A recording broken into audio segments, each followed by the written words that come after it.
New Book 1, From Then to Now, Part 30. The sun was already making its way over the horizon to another clear day.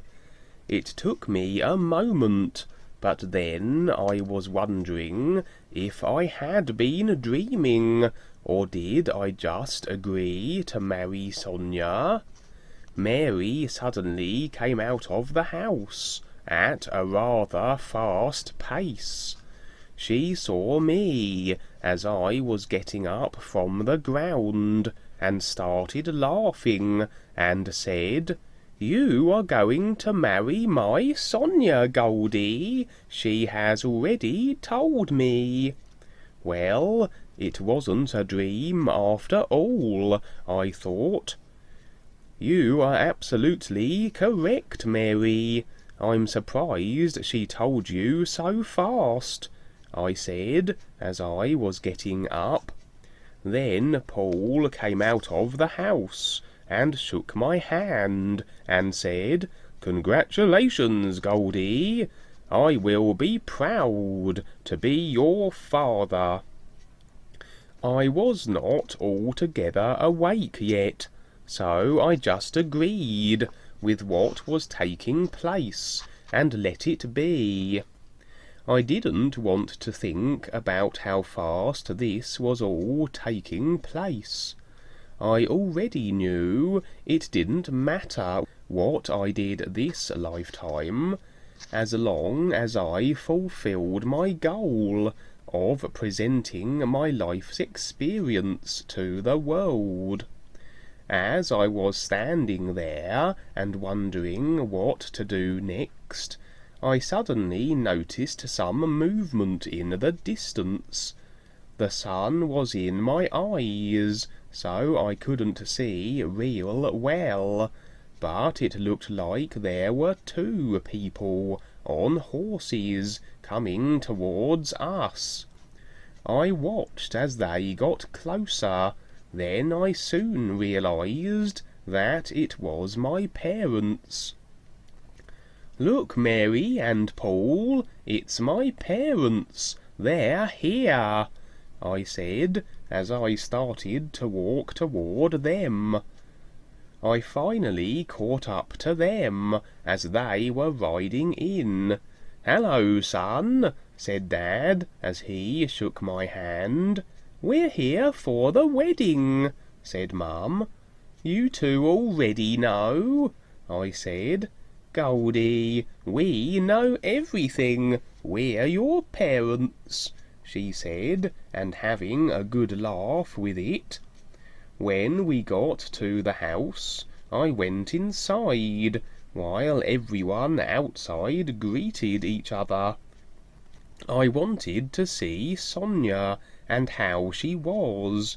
When I went to her room, she was already up and dressed. I slowly went over to her. Then she came over to me and put her arms around me and romantically kissed me. I was quite taken by everything so far. "Our parents will marry us, Goldie. Do you approve?" she asked with her sweet voice. "An unofficial wedding. I like the idea a lot," I said as I held her close. We walked out into the front room as everyone was coming in.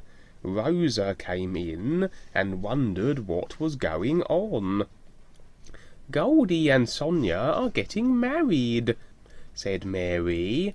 Rosa suddenly looked real surprised.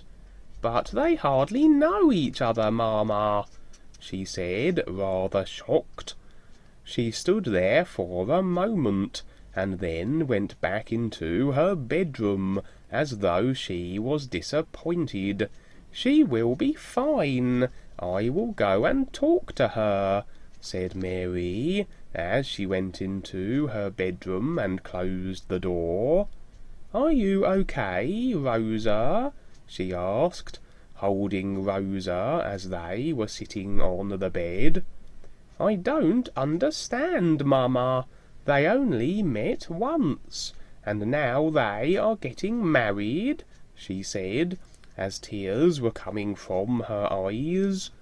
Mary looked at Rosa, and then realized something. "You love Goldie too, don't you?" she asked.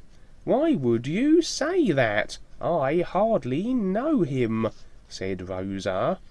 Mary laughed and said, "You can't fool your mamma. I know you too well. There are very few real men like Goldie, who really care for others. He is very special," she said. Rosa began to settle down, and said, "I know, Mamma. He is a wonderful person. I knew that from the time that I met him. I was hoping he would say something to me, but he didn't really show any interest, so I didn't know what to think.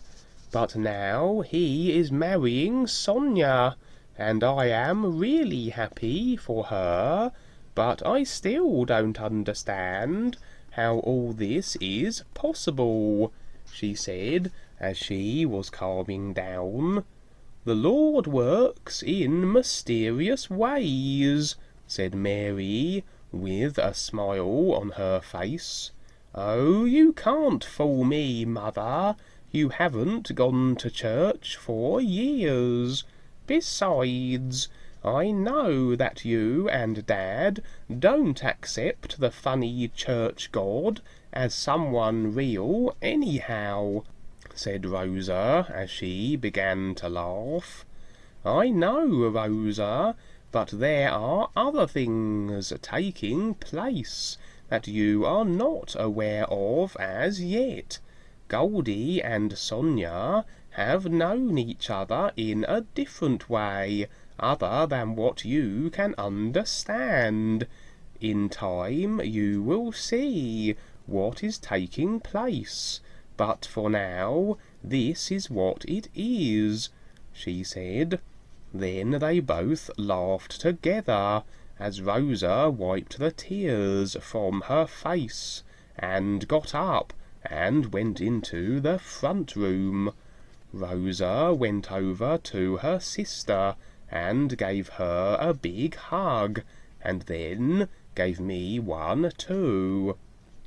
"It's all a mystery to me, but Mamma said that that's the way the Lord works," said Rosa, and everyone laughed, as we all sat around the table for breakfast.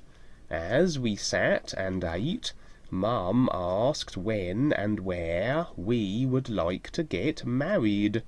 "I think Goldie would like to be at the beach on the sand," said Sonia. I had to laugh, because she was right. Then everyone else knew she was right, and laughed along. "Well, what are we waiting for?" asked Paul.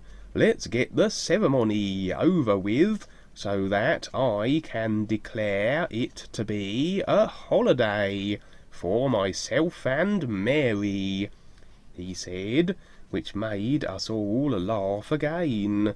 All the women cleaned up, as my dad, Paul, and I went outside. "I am so happy for you, son. You two will have a great life together, and maybe some little Indians," he said, as him and Paul laughed together. "Mexican Indian babies," said Paul. "I like the idea." "That does sound pretty interesting," I said. The women soon came out, and Mary said, "Let's go. We've decided to do it right now." she said, as the women grabbed their men. I waited for Sonia as she came out of the house. I think she was still rather weak, but she wanted to go ahead with the wedding anyhow. I walked with her down to the beach. Then I carried her part way to the sand where we decided to be. Everyone formed a half circle around us, as Sonia and I looked out over the water with the early morning sun reflecting upon the incoming waves. Little Feather strolled up and stood beside us and said, "I'll be the best cat."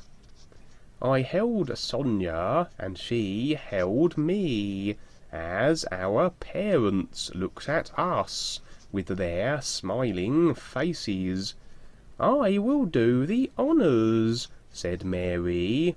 "Do you, Sonia, take this man as your real husband to be in love with?" asked Mary. Sonia looked at me and said, "Yes, I do."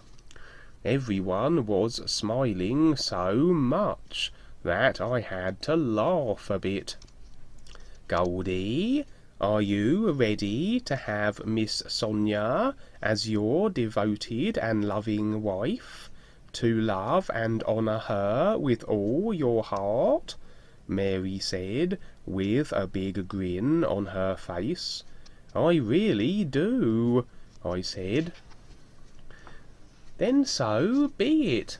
As life is our witness, you are now husband and wife, as the bright morning sun comes up to shed its light on you both," said Mary, as she giggled like a schoolgirl.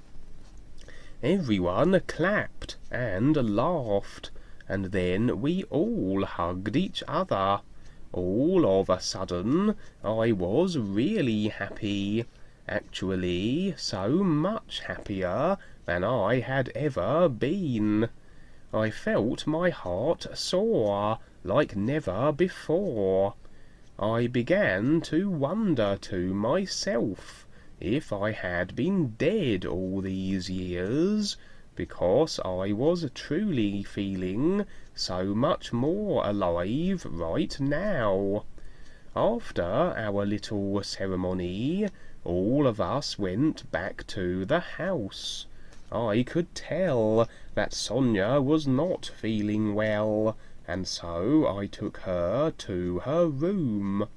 "Stay with me, Goldie. I want to be with you," she said. So I lay on the bed with her and watched her go to sleep.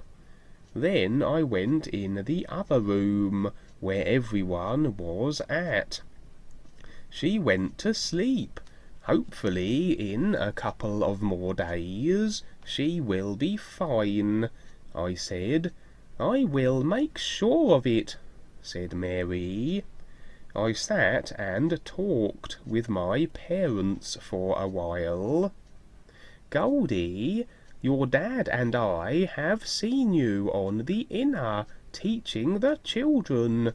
Rebazar Tars has been taking them to some fun places to expand their experience of life," said Mum. "I know, Mum, because of what the children have told me in the class, and the experiences they have shared.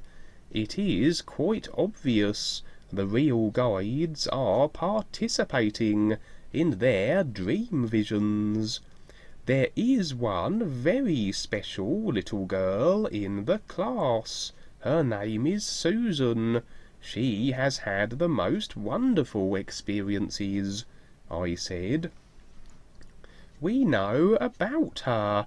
She will be with you for a long time, because she really likes you and trusts you. She seems to trust you and what you're telling her even more so than her parents. She has always had real experiences that she has wanted to share with someone. But after her own mother told her they were nonsense, she was afraid to tell anyone. Now she is like a bird out of her cage.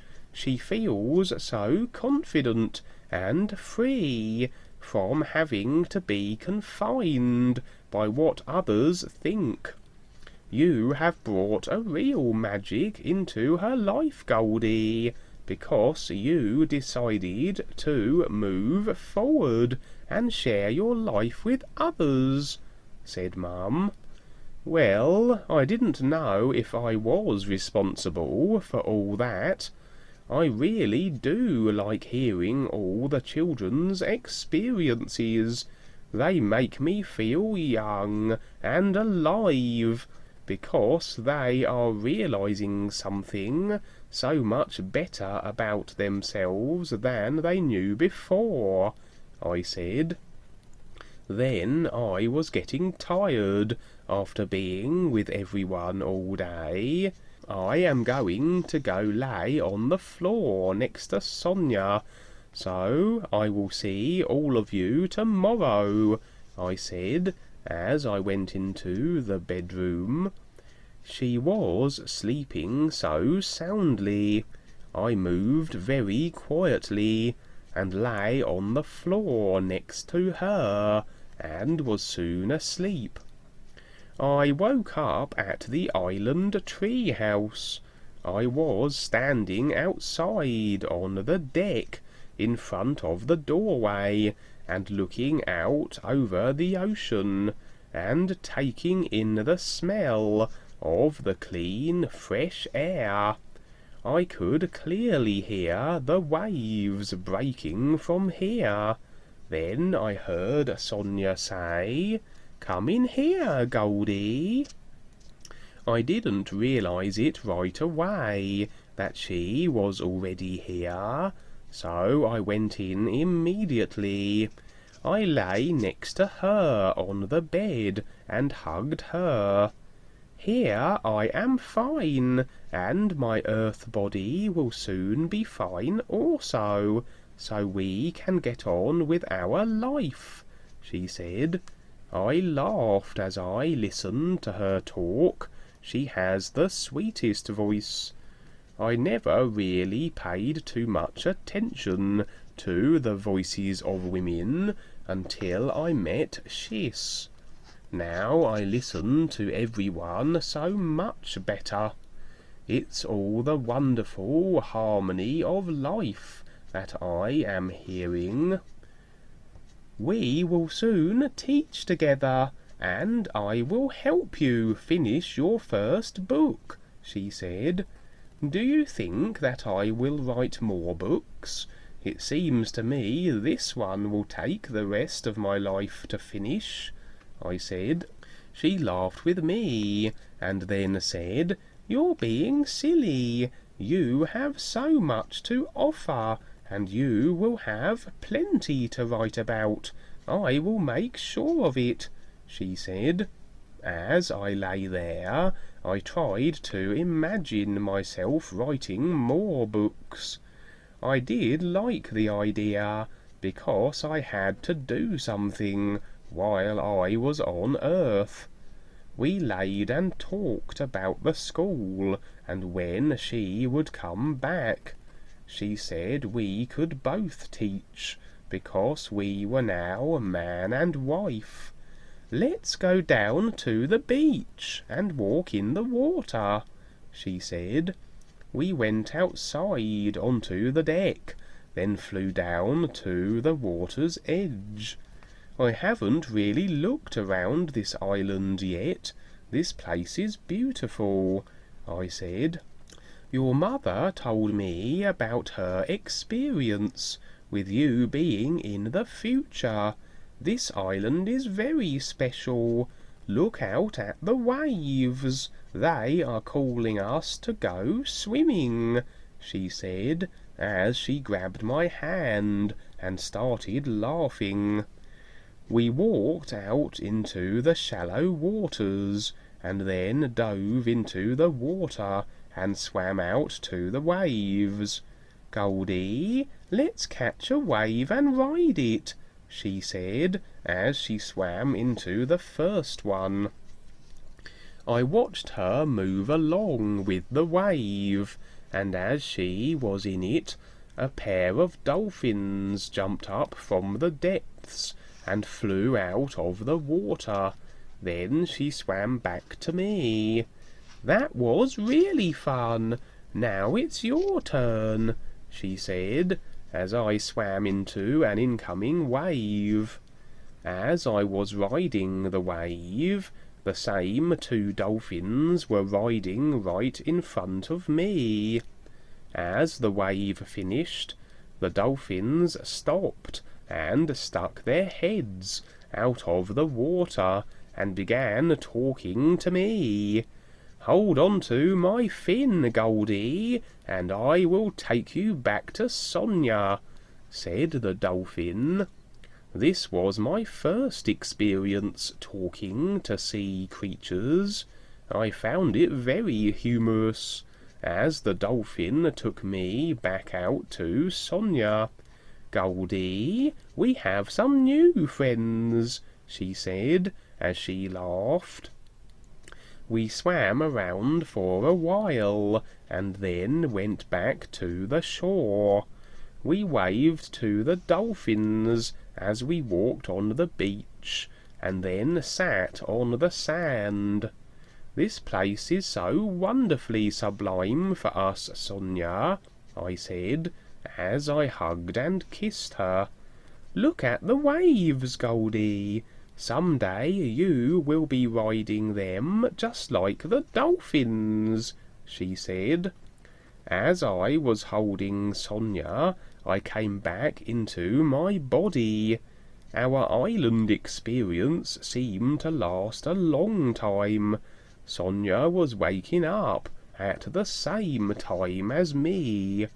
She looked down at me on the floor and said, "We were at the tree house together, Goldie. I really like that place. We are so lucky to be able to go there.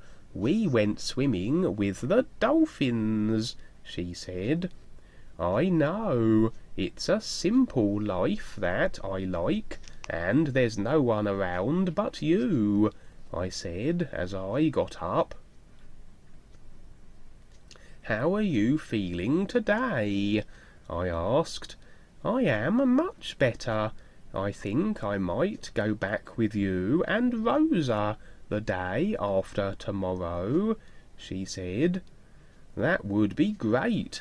We can both be there when the children return. I'm sure they have missed you a lot. Wait until they find out that you have great dreams also," I said as we got ready and then went out into the front room.